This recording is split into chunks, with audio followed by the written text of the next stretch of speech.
కాళ్ళు మొత్తం ఇట్లా వాచిపోయిన రబ్బర్ లాగా అయిపోయినాయి. దారుణంగా ఉంది పరిస్థితి.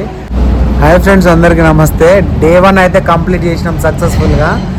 సో ఇంకా పడుకోవడానికి ఆప్షన్ లేదని చెప్పేసి చిన్నర్జీయ స్వామి వాళ్ళ టెంపుల్ ఒకటి ఉంది ఇక్కడ. వాళ్ళ గురువు గారికి కట్టించిన టెంపుల్ ఐడియా ఉంటుంది మీకు.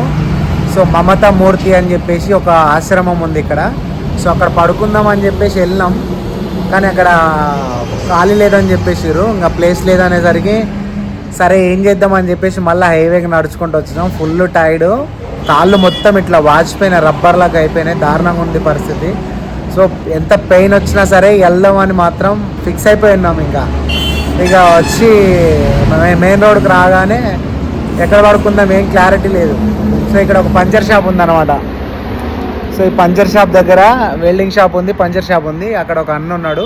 సో అతను అడిగినాం, బ్రో ఇట్లా పడుకోవాలి, మాకు నిద్ర వస్తుంది, ఫుల్ టైర్డ్ అయిపోయినాం, సో ఇట్లా పాదయాత్ర చేస్తున్నామంటే సరే ఇక్కడ పడుకోండి నో ప్రాబ్లం అని చెప్పాడు. సో ఇంకా సరే అని చెప్పేసి ఇక స్వెటర్ పక్కన వేసుకున్నాం అన్నమాట. ఇక స్వెటర్ పక్కన, ఇక్కడ పక్కన హైవే. సో ఇక్కడ పడుకున్నాం. డే 1 మాత్రం ఇట్లా గడిచింది. డే 2లో ఎట్లుంటుందో చూద్దాం. Thank you. జై శ్రీరామ్.